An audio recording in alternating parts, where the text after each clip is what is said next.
강혜신의 오늘의 미국.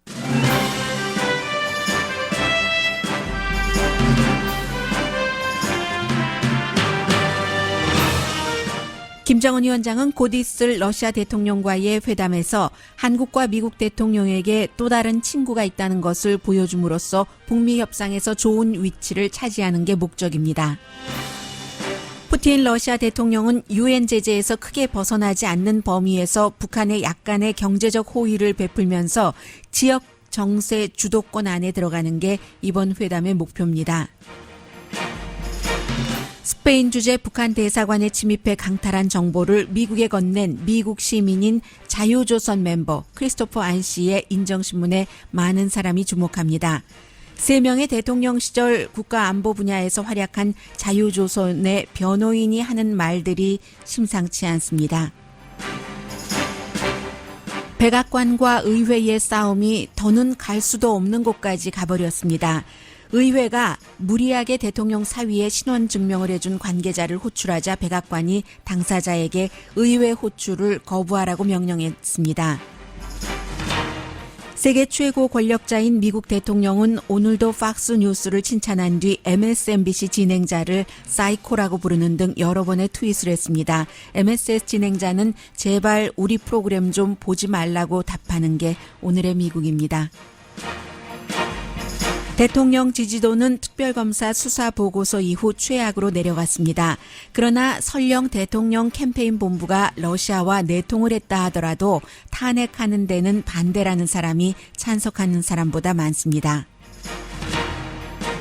연방대법원이 동성애자와 성전환자가 민권법에 의해 차별받지 않을 권리가 있는지를 심의합니다. 뉴멕시코 국경에서 불법 이민자를 잡아들인 뒤 불법 무기 소지 혐의로 체포된 용의자가 이끄는 무장 조직이 버락 오바마와 힐러리 클린턴, 조지 소로스 암살 훈련을 한 것으로 알려졌습니다. TV 스타 출신 대통령 당선자에게 기적을 기대하는 우크라이나 국민에게 세계인들은 현실을 바탕으로 기적은 일어나지 않을 것이라고 속으로 말합니다.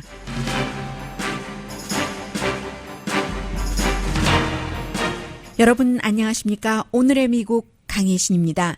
물론 북한이 딱 2문장이네요. 한 문장이라고 말씀드리려고 하고 봤더니 2문장으로 이제 김정은 위원장이 러시아에 간다는 것을 보도를 했고 러시아의 언론도 보도를 하긴 하는데 오히려 자세한 내용을 일본의 교도 통신 등을 통해서 전하고 있거든요. 이제 시점이 이런 시점이니까 불과 시차는 있지만 내일 블라디미르 푸틴 러시아 대통령과 만나고 김정은 위원장이 할 것 같으니까 북한과 러시아와의 과거 북한 정권 수립부터 지금까지 한창 올랐던 시절도 있었고 관계가요. 그렇지 않았고 지금 다시 서서히 좀 뜨거워지려고 하는 그리고 그들은 어떤 목적을 갖고 있는가 또 그것이 미국, 한국, 중국에 어떠한 영향을 미칠지까지 좀 앞부분에 정리를 하고 헤드라인에서 말씀드렸습니다마는 크리스토퍼 안 씨 오늘 LA 법정에 출두를 하는데 이 자유조선이라는 북한 정권 붕괴를 목표로 한다는 이 단체를 변호하는 사람이 만만치 않은 사람입니다. 그런데 말하는 것을 들어보면 미국 정부가 뭔가를 하기는 했구나 하는 것을 계속 얘기를 하고 있거든요. 변호인으로서 그 부분까지 이번 섹션에 전해드리겠습니다. 노동신문이 얘기한 것은 이렇습니다. 제목이 조선 노동당 위원장이시며 조선민주주의 인민공화국 국무위원회 위원장이시며 조선민주주의 인민공화국 무력 최고사령관이신 김정은 동지께서 러시아 연방을 방문하시게 된다. 이게 제목이고요.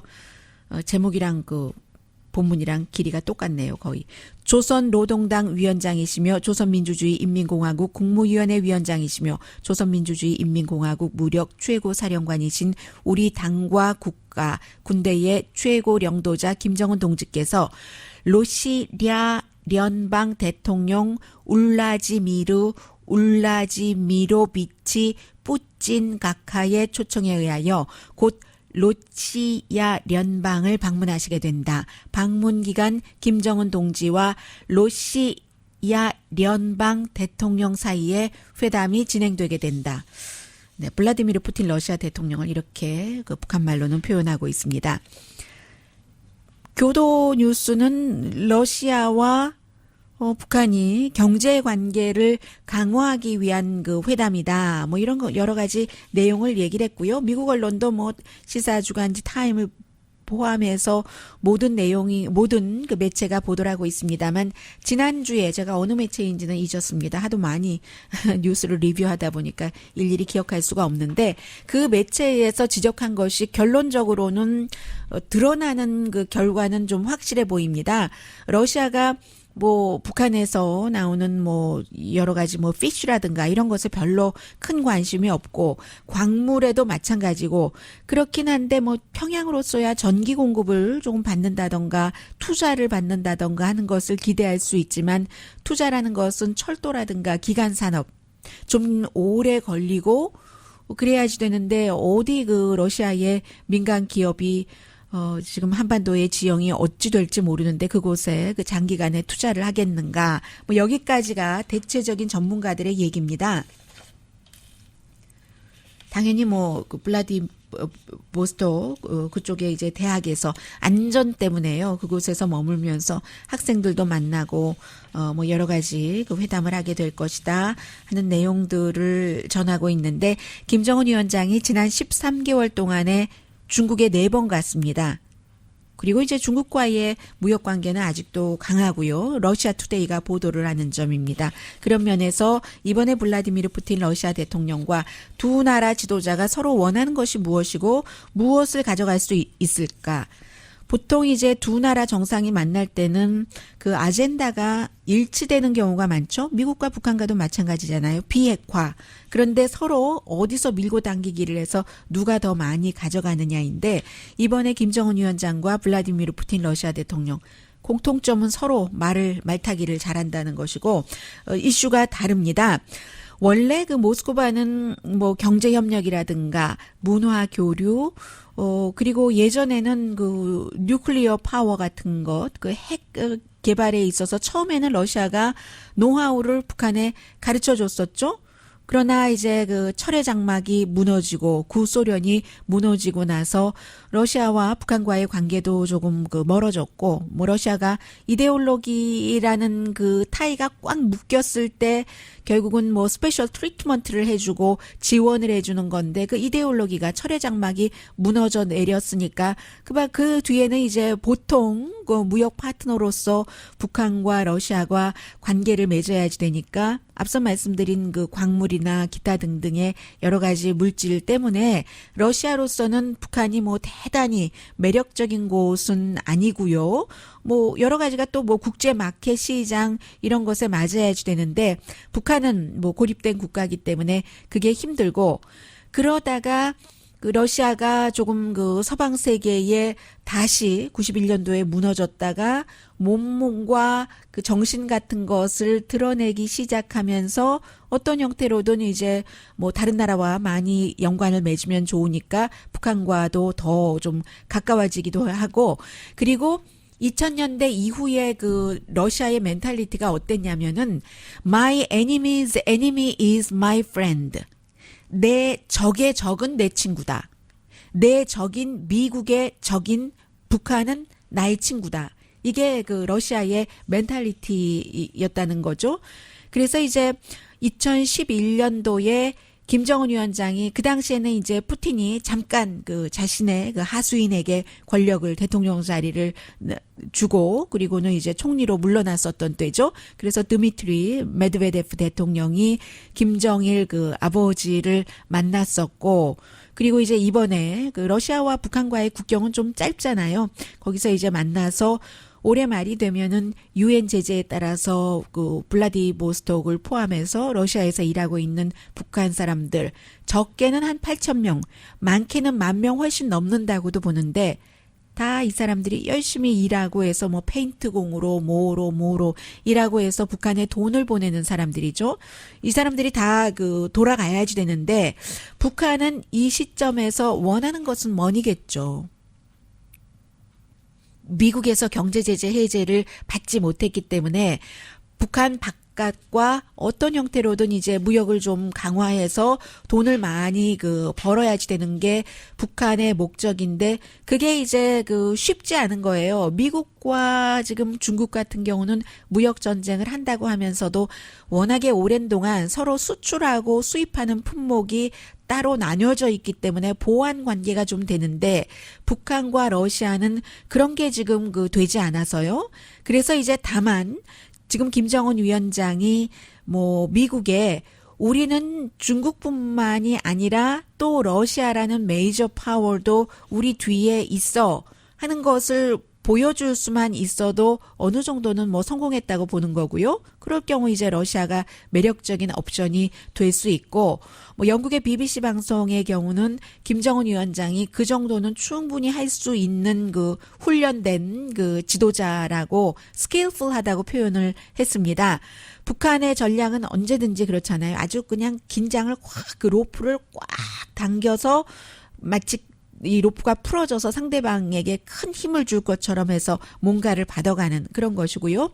그리고 이제 러시아로서는 어찌 되었던지 지금 육자회담 때까지만 하더라도 러시아도 그 안에 들어가 있었는데 중국과 미국이 앞에 딱 나서는 동안 북한 문제에서 뒤에 이렇게 물러나 있었는데 우리도 다시 플레이그라운드에 들어가고 싶다는 게 러시아의 목표라는 거죠.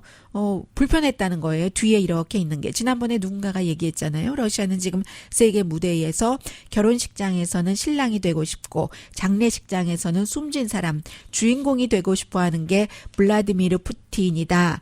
라고 얘기를 하고 또 하나 이제 중국, 미국과 러시아가 북한에 대해서 같은 입장이 있다면 북한이 핵을 점점 더 많이 갖고 있는 것을 굉장히 불편해 한다는 것은 공통적인 거예요. 세 국가가 전부. 그런데 이제 모스크바가 워싱턴과 다른 점은 워싱턴은 지금 한 번에 다 포기해버려라 라고 얘기를 하지만 불가능한 걸 알면서도 확실하게는 모르는 것 같아요. 확실하게 머리로는 아는데 가슴으로는 아직 못 받아들인 것 같은데 모스크바만 하더라도 멀리 있으니까 북한이 완전히 핵을 포기한다는 것이 현실적으로 불가능하다는 것을 러시아는 그렇게 판단을 하고 그리고는 현상 유지를 받아들일 수 있다는 게 이게 미국과 러시아가 다른 점이라는 거죠. 그래서 이제 러시아가 어떤 형태로든 유엔 제재를 완전히 무시할 수는 없고요.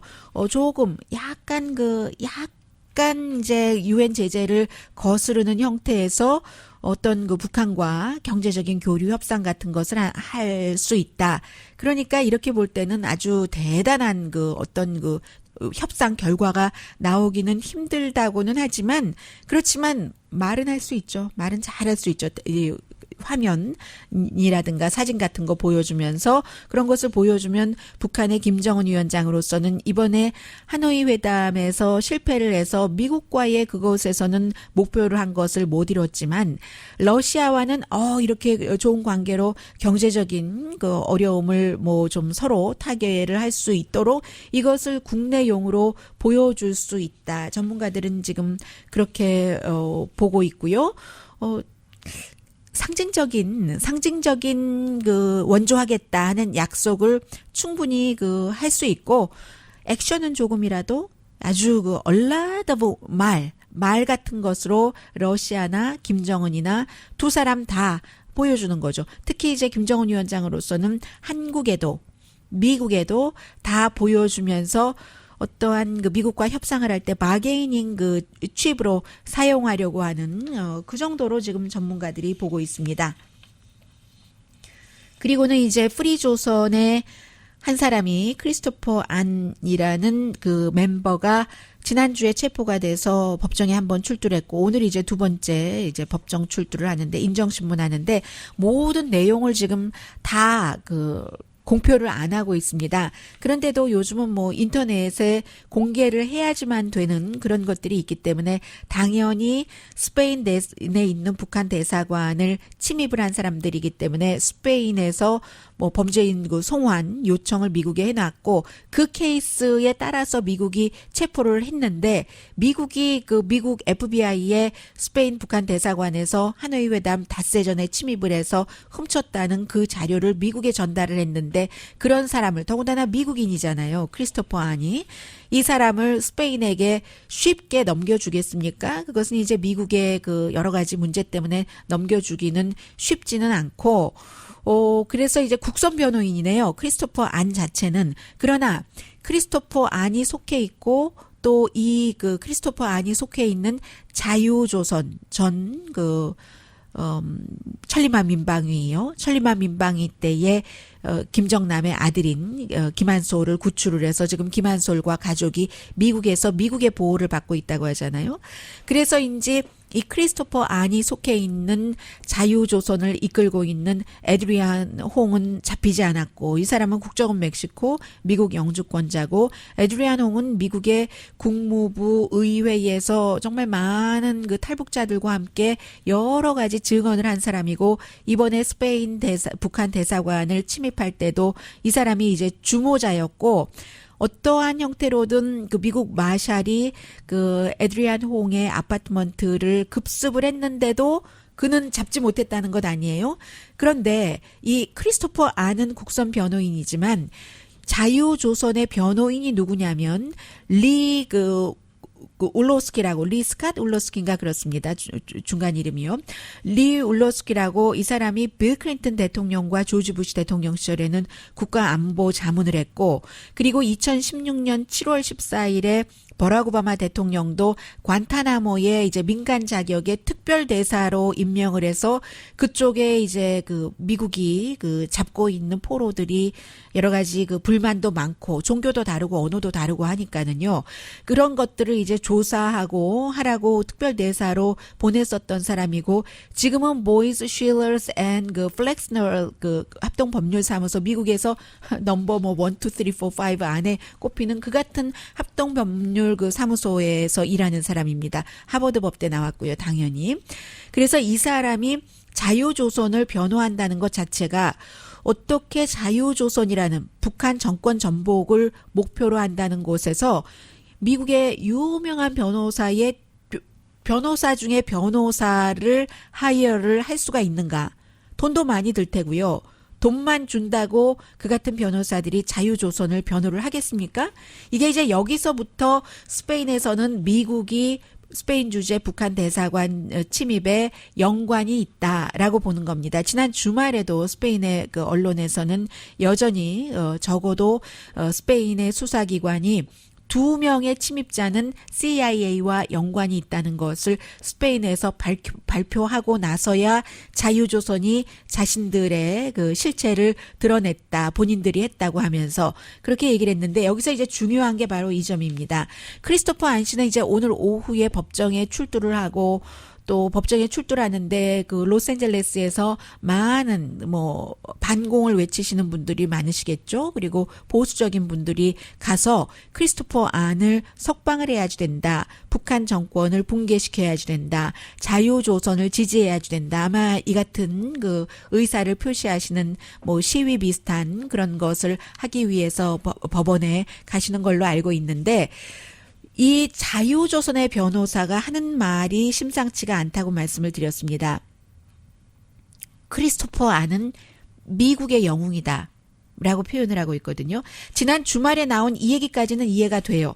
미국 시민인데 북한이 그동안 불만을 했죠. 스페인 당국도 제대로 조사하라고 하고 북한의 불만에 따라서 미국이 이 사람을 체포할 수가 있는가. 미국인인데 북한은 미국에 어떠한 행위를 했는가. 미국의 오로 원비어라는 대학생을 잡아두고 결국은 그가 다 숨지게 됐을 때 미국으로 갈 수 있게 해서 미국에 와서 며칠 뒤에 숨졌는데 그러한 북한의 요구에 따라서 어떻게 미국 행정부가 미국인인 크리스토퍼 안을 체포를 할 수가 있는가 하면서 지금보다 미국 정부는 크리스토퍼 안에게 더 나은 대우를 해야지 된다.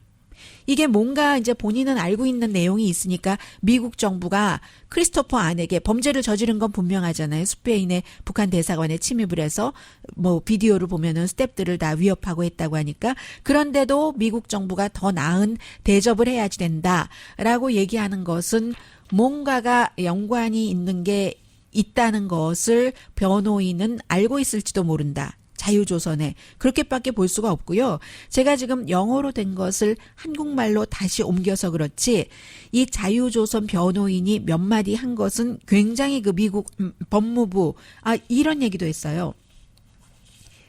자유조선은 미국의 대통령과 국무장관에게 크리스토퍼 안을 포함한 이 사람들의 송환 과정을 누가 책임지고 있는지를 물어봤다. 그리고 그 송환 과정을 중지해라라고 요구했다고도 하고요. 또 이 얘기가 더 의미심장하네요.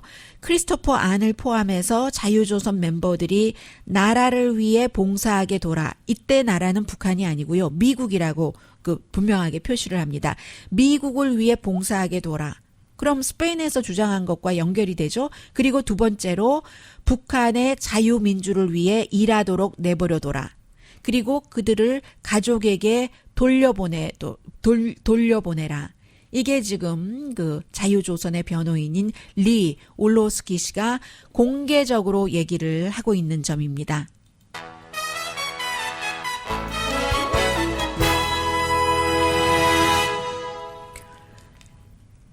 크리스토퍼 안은 체포했는데 그 에드리안 그 홍의 경우는 주모자잖아요. 그리고 정부와 더 연관이 있는 사람이고 6명의 유니폼을 입지 않은 사람들이 아파트에 딱 쳐들어가서 폴리스 하고는 수색을 시작했다고 하는데 집에 없는 줄 알고 간 건지 있는 줄 알고 간 건지 그런 것들도 나중에 나오겠죠.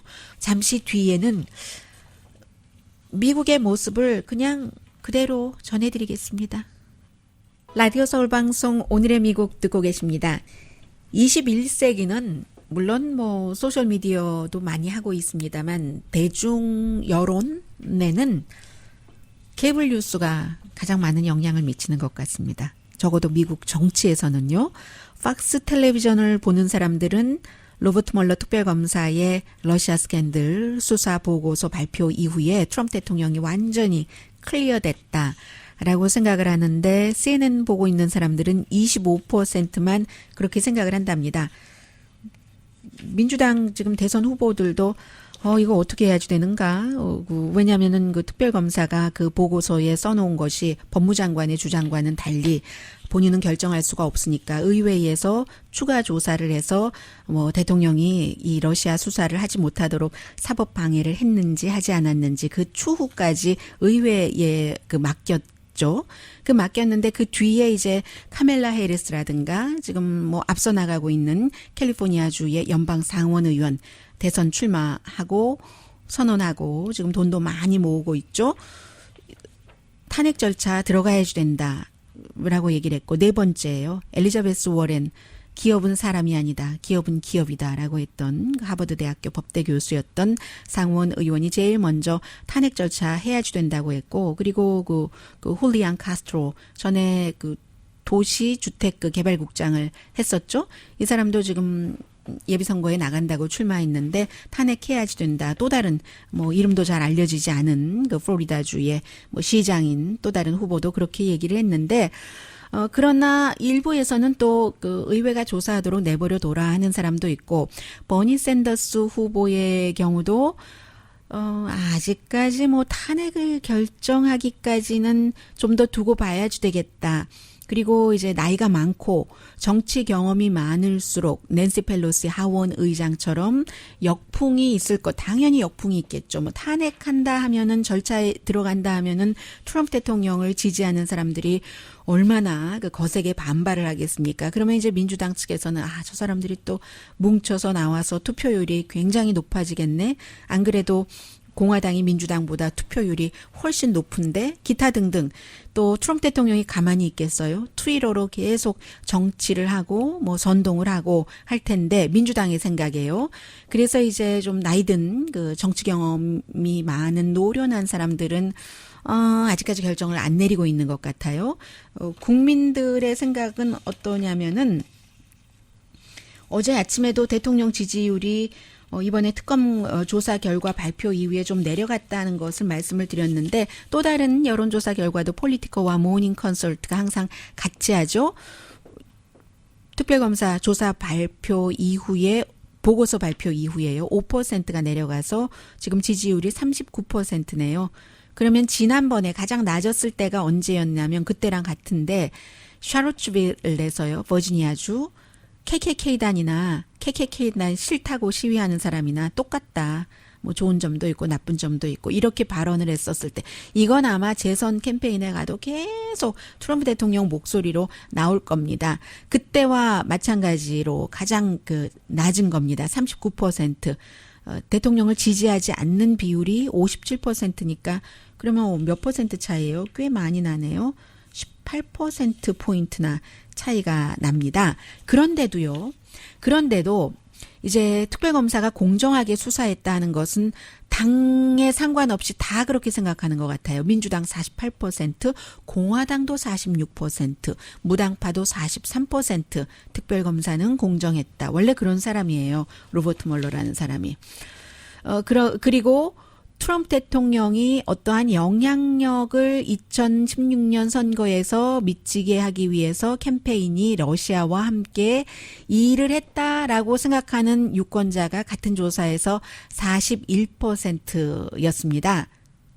그럼에도 불구하고요, 탄핵에 찬성하는 사람은 34%밖에 안 되거든요. 그래도 탄핵에는 노 하는 사람이 48%나 됩니다. 훨씬 많은 거예요. 탄핵에 반대하는 사람이 14%. 국민은 정치를 누가 잡느냐하고 상관없이 예를 들어서 뭐 그것도 중요하지만 국가의 분열 그리고 뭐 이슈가 이거 하나냐? 러시아 이슈 하나냐? 이렇게 생각하시는 분들 굉장히 많으시잖아요. 저도 물론 그렇게 생각하는 사람 중에 한 사람이고요. 또 47%는 트럼프 대통령이 특별검사의 수사에 영향을 미치려고 방해하려고 했다. 이렇게 생각하는 사람이 47%나 되는데도 탄핵을 하지 말아야지 된다는 사람이 훨씬 많은 것으로 나타났고요. 이제 가장 중요한 사람은 특별검사 청문회에 나오는 거지만 두 번째로 중요한 사람은 오히려 연방법무장관보다도 이 사람일 수 있습니다. 하원법사위원회에서 던 매건이라고 한 30시간 동안 특별검사와 인터뷰를 해서 이 사람이 여러 가지 얘기를 했잖아요. 특별검사 해고해라. 이렇게 대통령이 지시하는데 그 해고에 따르지 않고 사임하려고 하고 동료에게 사임한다고 하고 일부 동료에게는 너무 많이 알면은 그 동료가 다치니까 그냥 대강 말하고 했다가 머물렀다가 나중에 결국은 뭐 백악관을 나오고만 이 던 매건이라는 사람을 의회에서 지금 법사위원회에서 청문회에 5월 21일에 출두하라고 요청을 했고 그 전에 5월 7일까지는 관련 자료들을 제출해달라. 그 관련 자료가 마이클 플린이라는 대통령의 첫 번째의 국가안보보좌관이 러시아 사람과 러시아 대사와 만나서 오바마 시절에 했었던 그 크림반도를 탁 잡아채고 했었을 때 제재를 강하게 했는데 그 제재를 트럼프 대통령 들어서 풀어주는 이런 것을 의논을 했고 전혀 안 했다고 거짓말했고 해서 해고당할 수밖에 없었던 그뿐만이 아니라 제임스 코미 연방수사국장을 해고한 이런 것. 그 이후에 대통령이 또 이 마이클 플린이라든가 본인에게 중요한 증언을 할 수 있는 나중에는 완전히 돌아서 버린 마이클 코엔이라든가 폴 매나포트 지금 감옥에 가 있어요. 선거대책본부장. 이런 사람들에 대해서 사면 카드를 들먹거렸었던 사면할 테니까 나에게 좋게 증언을 해라 라는 뜻으로 해석을 충분히 할 수 있는 거잖아요. 이러한 것에 대한 자료를 대통령의 백악관 법률 자문이었던 던 매건에게 지금 의회에서 요청을 해놨고요. 그리고 또 의회에서 지금 하는 일이 너무 많습니다. 감시위원회가 백악관에서 대통령의 사위에게 자격이 충분하지 않아서 1년 넘게 신원조회를 통과하지 못했는데 그냥 대통령의 직권으로 그리고 백악관의 이 사람의 직권으로 그냥 신원조회를 어느 순간에 해줘버리고 말았어요. 대통령의 사위와 딸에게 바로 그 사람에게 이제 출두해라 하는 그 명령, 이건 이제 출두 명령인데요. 그런 것을 내렸는데 백악관의 비서실장 대행이 그 사람에게 나가지 말아라. 백악관의 그 시큐리티 클리어런스 치프예요. 총책임을 지는 칼 클라인이라는 사람. 지금은 국방부에서 일하고 있거든요. 가지 말아라 하고 명령을 내린 겁니다. 이러한 일들은 백악관에서 지난 언제였었죠? 내부 고발자, 그 백악관의 그 신원조회하는 부서에서 일하는 한 여성의 내부 고발로 트리시아 그 뉴볼드라는 스텝의 고발로 의회에 나가서 얘기한 것으로 쭉 이어지고 있는데 대통령이 있는 백악관에서 의회가 불러도 나가지 말아라, 거부해라 라고 하니까 이 사람의 변호사가 우리는 의회에도 답을 할 그 의무가 있고 백악관에도 답을 할 의무가 있는데 아마 봉급을 백악관과 관련된 그런 건가 보죠. 보스 그 체계에 따라서 백악관 말을 듣겠다 하면서 의회에 안 나간다는. 그럼 여기서 의회가 또 가만히 있지 않거든요. 의회 뭐 모독 혐의 뭐 이런 것을 또 씌우고 사실은 어찌 보면은 다른 일들을 하기에도 시간이 너무 부족한데 트럼프 대통령 들어와서는 백악관이나 의회나 너무 많은 에너지 낭비를 하고 있다는 생각이 들고요. 그리고 오늘 아침에도 마찬가지예요. 트럼프 대통령이 지금 어제까지 이스터 할러데이나 마찬가지였기 때문에 거의 스케줄이 없었거든요.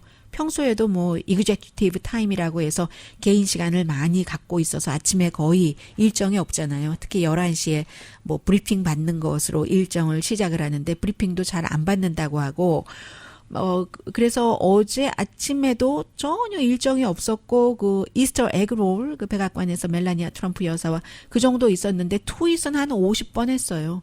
50번 하는데 트윗이야 뭐 늘 남 비난하는 거죠. 뭐 존 켈리 전 그 비서실장이 아니라 전 국무장관도 비난을 하고 CNN 뭐 뉴욕타임즈 다 비난하다가 24시간 사이에 세계에서 가장 바쁜 사람이 50번이나 거의 남을 비난하는 트윗을 했고 칭찬하는 트윗도 했어요. 팍스 뉴스 너무 잘한다.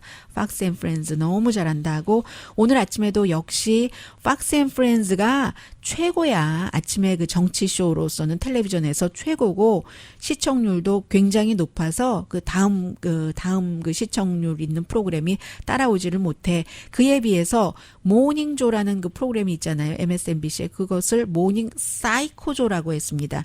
조 스카보로라는 사람이 진행을 하는 거기 때문에 이름을 붙여서 모닝조인데 모닝 사이코조.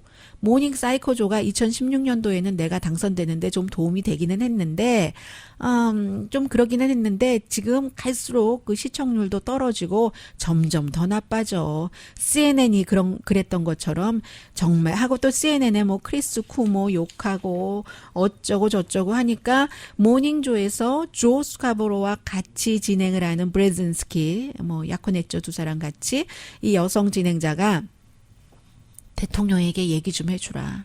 제발 우리 쇼 좀 보지 말라고. 정말 여기서 대통령 멈춰야 된다. 안 하려고 해도 말을 안 할 수가 없어. 참을 수가 없어. 라고 얘기를 했고요. 그 조 스카보로 자체는 사이코조라고 대통령이 얘기했다는 풍자적으로 반대 방향으로 나갑니다. 땡큐. 우리 쇼를 그 워치해줘서 너무 고맙고 정말로 그 충실한 그 시청자네. 날마다 당신은 우리 쇼를 보지 않고는 못 견디는 것 같아. 뭐 이렇게 그 조 스카보로는 얘기를 하면서 트럼프 대통령이 본인에게 사이코조라고 하니까 아예 그 프로듀서에게 그 생방송 하다가 그 뉴스 클립 보니까 생방송 하는 도중에 프로듀서에게 얘기를 하더군요. 그 스크린에 그 모닝 사이코라고 좀 써달라고. 참. 제가 트럼프 대통령 들어오기 이전에는 오늘의 미국 시간에 미국의 사회 흐름이 어떻게 변하는가, 또 미국이 연방정부가 있고 주정부, 카운티 정부, 시정부가 있기 때문에 그에 따라서 굉장히 같은 이슈에도 다른 그 대처 같은 것이라는 정책 같은 것이 나오는 것, 또 문화, 뭐 이런 여러 가지를 말씀드릴 수 있었는데 트럼프 대통령 들어오고 나서는 대통령이 사실은 오늘 아침 이 같은 트윗이 얼마나 유치하지 않진 않잖아요. 이렇게 그 행위를 하고 있기 때문에 대통령의 행위에 따라서 뉴스를 진행할 수밖에 없는 저도 날마다 어떤 그 회의감 같은 것을 느끼고 그러면 이것을 무시하나? 어떻게 무시를 할 수가 있겠어요? 미국 대통령이 하는 일인데. 그래서 딜레마인 거죠. 사고 나셨어요? 당황하지 마세요. 호바트 해마루 설렁탕 213-315-5085.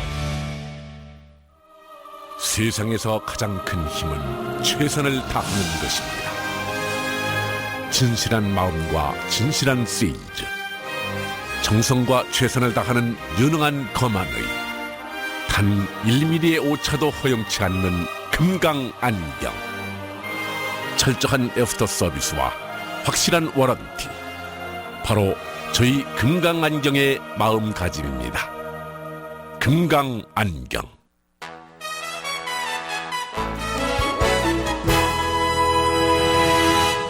라디오 서울방송 오늘의 미국 듣고 계십니다. 네. 연방대법원에서 이번 케이스는 조금 다른데요. 과연 1964년도에 린든 B. 존슨 대통령 때의 민권법으로 미국의 동성애자들 또 성전환자들을 직장에서 차별하지 않는 그런 보호를 이 법안이 하고 있는가, 그런 것을 심의를 한답니다. 케이스는 3가지 케이스예요. 모두 직장에서의 케이스인데 누구는 내가 동성애자이기 때문에 해고를 당했다라고 얘기를 하고, 누구는 또 성전환자이기 때문에 해고를 당했다라고 얘기를 하는 그런 미시건주의 장의사에서 한 명의 성전환한 여성이 그래서 해고당했다고 하고, 또 다른 주에서도 그런 주장을 하는 건데, 어떤 케이스에서는 하급 법원에서는 원고의 입장을 들어줬거든요. 그런데 결국은 말씀드린 것처럼 이 커다랗게 민권법에 동성애자라든가 동성결혼이라는 것이 미국에서 합법화된 지가 얼마 되지 않기 때문에 이 안에다가 민권법에 다 이런 것을 집어넣어서 일자리를 찾고 일자리를 유지하는데도 그것을 차별해서는 안 되는가, 아마 큰 범위 내에서는 그런 아웃라인에서 심의를 하는가 봅니다. 민권법이 가장 중요하게 아니죠. 인종차별하지 말아라. 종교차별, 또 어느 나라 출신 국가, 남자, 여자, 여기까지는 해왔는데, 이게 이제 젠더 아이덴티티, 또 섹슈얼 오리엔테이션으로 이제 동성애자들 권리 보호가 목소리가 커지면서 거기까지 이제 포함을 해야 되느냐 하는 부분이고요.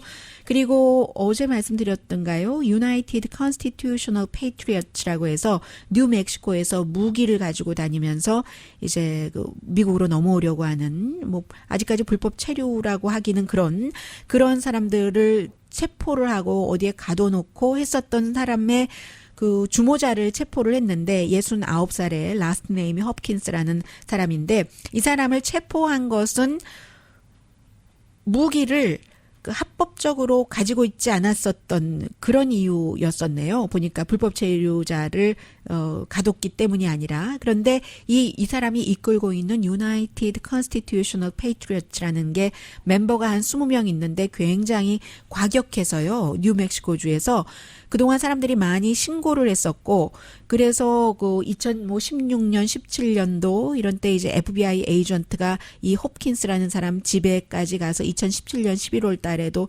총도 10정이 넘었고, 그랬더니 이 와이프, 커먼러 와이프라고 하는 거 보니까 결혼한 페이퍼상 와이프가 아니라 사실혼상의 와이프 거다, 이렇게 얘기를 하고 그렇게 하다가 이번에 이런 일까지 오게 됐는데, 그런데 FBI가 지금 입수하고 있는 정보에 따르면 이 무장단체가 United Constitutional Patriots가 훈련을 했는데, 그 훈련이라는 게 버락 오바마 암살, 힐러리 클린턴 암살, 조지 소로스 암살, PC가 뭔지도 잘 모르면서 PC 하면서 이제 좀 미국의 온정적인 그런 시각, 이걸 비난하시는 분들이 많이 타겟으로 삼는 버락 오바마, 힐러리 클린턴, 조지 소로스, 이 사람들을 암살하기 위한 훈련을 했다는 정보까지 입수를 했다고 하고요. 그리고 우크라이나 말씀 잠깐 드리면, 우크라이나에서 TV 스타가 볼로디미르 제넨스키, 이제 조금 있으면 이름이 익숙해지겠죠. TV 코미디에서 선생님 하다가 뭐 정말 우연하게 그 대통령이 된 그 사람이 대통령이 되고 나서 너무 많이 완전히 그 헤드코어가 나이트클럽 같았대요. 뭐 댄스 뮤직에 드링킹, 핑퐁 볼에 그게 그 사람이거든요. 막연한 정책 제시에 그래도 불구하고 그럼에도 현재의 대통령이 너무 인기가 없어서 이 사람이 73%나 결선에서 지지를 받았다는 것 아니겠어요? 더군다나 이제 러시아가 크림반도 점령하고 나서는 더 우크라이나 정부를 믿는다 하는 국민이 9%밖에 되지 않는다고 하니까 이 세상에 어느 나라에서 정부를 믿는다 하는 사람이 9%밖에 안 되는 나라가 있겠어요? 그래서 이제 친러시아는 아니니까 크게 정책이 바뀌지는 않을 텐데 정책의 경험이 없으니까 정말로 그동안 이 사람 뒤에서 돈도 되고 프로그램도 그 프로그램을 방영을 했었던 TV의 사주가 어떤 영향을 미칠지가 중요하고 무엇보다도 정치 경험이 없는데 많은 것을 기대를 한다는 것은 사람들이 그 사람한테 미러클을 기대라는 거잖아요. 미러클이 어디 그리 쉽게 오겠습니까? 그러니까 이 사람이 언론과 인터뷰도 제대로 하지 못하고 기본 그 실력이 없겠죠, 당연히. 얼마나 잠재력이 있는지는 모르겠습니다만은 그래서 걱정을 많이들 합니다. 그 프로그램에요. 그 코미디 프로그램의 2탄은 From Love to Impeachment였다고 하거든요. 사랑에서 탄핵으로라고 하는데 굉장히 그 우려하면서 지켜보고 있죠. 이 우크라이나에 대해서는.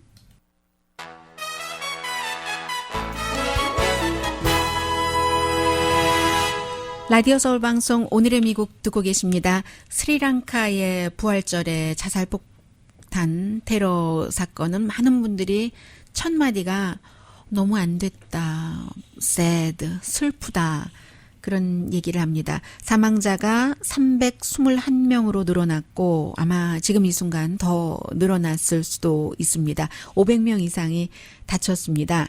그런데 지금 뭐 아이시스가 했다 뭐 기타 등등 얘기가 나오면서 왜 스리랑카에서 물론 뭐 불교 인구가 70% 넘고 크리스찬은 7% 조금 넘는 소수이기는 합니다만은 이 일이 일어났는가? 특히 교회에서 세 군데에서 폭발 사건이 일어나서 피해자가 가장 많았었죠.